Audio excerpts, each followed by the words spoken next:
Saudara, menanggapi tingkat kepuasan publik 80,9% jelang 100 hari kerja berdasarkan survei Litbang Kompas, Presiden Prabowo Subianto mengaku bangga dengan kabinetnya yang telah bekerja keras. Menurut Presiden Prabowo, pemerintah bekerja bukan untuk cari penilaian baik, namun bekerja sungguh-sungguh untuk memberi yang terbaik untuk rakyat. Ya, keras, dan saya sangat bangga. Tim saya, kabinet saya bekerja dengan sangat kompak, tapi kita bekerja bukan untuk cari penilaian baik. Kita bekerja sungguh-sungguh untuk memberi yang terbaik untuk rakyat. Niatnya adalah bawa kemajuan kesejahteraan ke rakyat kita. Niatnya hilangkan kemiskinan. Niatnya hilangkan kelaparan. Niatnya adalah tingkatkan kemakmuran bagi seluruh rakyat Indonesia. Saudara, dengan tingginya kepercayaan publik, apa yang perlu dievaluasi dari kinerja pemerintah? Telah hadir lewat Zoom bersama kami peneliti Litbang Kompas, Vincentius Gitiargo. Selamat siang, Mas Tiar. Anda melihat bagaimana dengan analis Litbang tingkat kepercayaan publik ini? Ya, kita melihat tingkat kepercayaan publik yang tinggi ini, pertama ini sebagai harapan besar ya, menyambut pemerintahan baru. Dan yang kedua juga, ini juga cerminan dari masyarakat yang relatif melihat tidak ada perubahan politik yang besar karena narasi keberlanjutan yang dibawa oleh rezim ini. Gitu. Artinya angka yang tinggi ini menunjukkan bahwa masyarakat berharap besar dan juga ada semacam euforia terhadap transisi politik yang berjalan relatif lancar ya dalam pergantian rezim ini. Kurang lebih seperti itu, Pak. Ini kan kalau bisa dilihat yang paling banyak alasan puas adalah politik dan keamanan ya. Mas Tiar, seberapa besar harapan warga tentang politik dan keamanan ini Anda melihatnya? Ya, kembali lagi sebenarnya ini juga masih menjadi konfirmasi ya dari hipotesis bahwa memang resistensi politik dari masyarakat itu cukup rendah sehingga membuat kepuasan itu tinggi gitu. Artinya kan kalau kita bicara kepuasan ini kan kadang terkait dengan preferensi politik gitu ya. Nah kalau memang angka kepuasannya ini tinggi dan ketika kita cross dengan beberapa pilihan politik, preferensi politik itu tidak ada resistensi yang menonjol, artinya memang situasi saat ini pemerintah ini memang cukup solid untuk menghadapi tekanan gitu ya, termasuk dari publik yang menunjukkan penerimaan relatif tinggi. Ada kemungkinan tidak tingkat kepercayaan publik ini menurun? Kalaupun misalkan ada, biasanya itu karena faktor apa? Ya, kalau kita lihat ini dalam konteks 100 hari pertama dalam tanda kutip mungkin bulan madu antara rakyat dengan pemerintah begitu ya.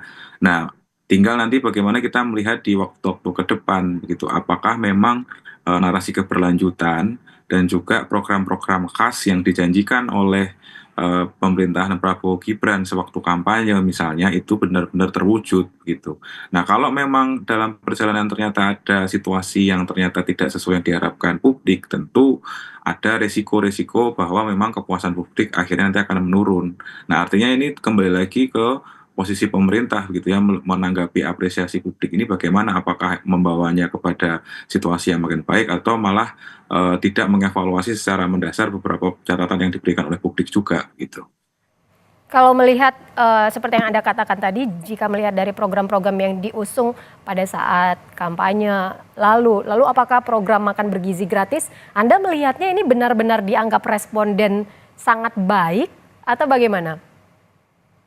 Ya memang kalau kita lihat secara spesifik, kita lihat ternyata memang makan bergizi gratis salah satu program khas pemerintahan ini masih mendapatkan catatan ya. Kalau dari hasil survei, ini angkanya di kisaran 66%, padahal di indikator-indikator yang lain muncul penilaian 80% gitu yang baik. Nah artinya memang masih ada catatan kritis dari publik melihat bagaimana makan siang bergizi gratis ini akan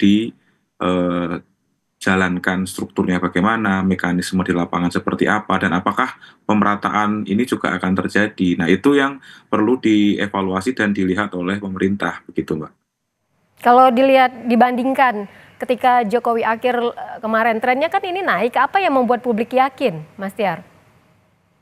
Ya, kembali lagi ke persepsi, ini kan kita bicara persepsi ya, persepsi publik itu kan dibangun dari sisi termasuk eksternal gitu ya, narasi-narasi politik, kampanye, dan juga gestur-gestur politik yang terjadi. Kita sama-sama tahu bagaimana dinamika transisi itu terjadi antara Presiden Jokowi dengan Presiden terpilih Prabowo saat itu gitu ya. Artinya persepsi publik masih melihat bahwa pergantian pemimpinan ini tidak menimbulkan sebuah gejolak terhadap stabilitas politik. Sebaliknya ada harapan bahwa stabilitas politik tetap terjaga sehingga pemerintah dapat menjalankan program-programnya, kebijakan-kebijakan politiknya dengan baik. Begitu, Mbak.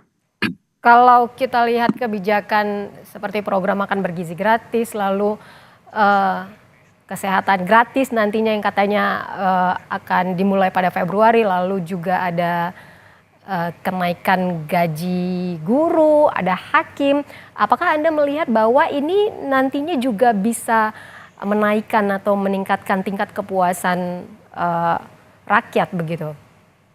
Ya, kalau memang program-program yang real tadi ya, yang konkret tadi memang benar-benar terlaksana, tentu ada potensi kepuasan itu naik. Sebaliknya ketika hal-hal yang sudah dijanjikan tapi ternyata memang tidak berjalan, ya itu perlu dilihat. Hanya memang kalau kita lihat, ada sebenarnya lihat selain makan siang bergizi gratis ya, kita lihat juga sebenarnya ada sisi ini penerimaan negara yang juga sebenarnya diidekan oleh pemerintahan ini akan ditingkatkan, tapi ternyata di 100 hari ini yang menjadi bagian dari program cepat atau quick wins ini mendapatkan respon yang relatif rendah angka kepuasannya. Oke, baik Mas Yar, terima kasih banyak sudah bergabung bersama kami, peneliti Litbang Kompas Vincentius Gitiargo bergabung di Jurnal Merah Putih. Terima kasih banyak atas penjelasannya. Selamat sore Mas Yar.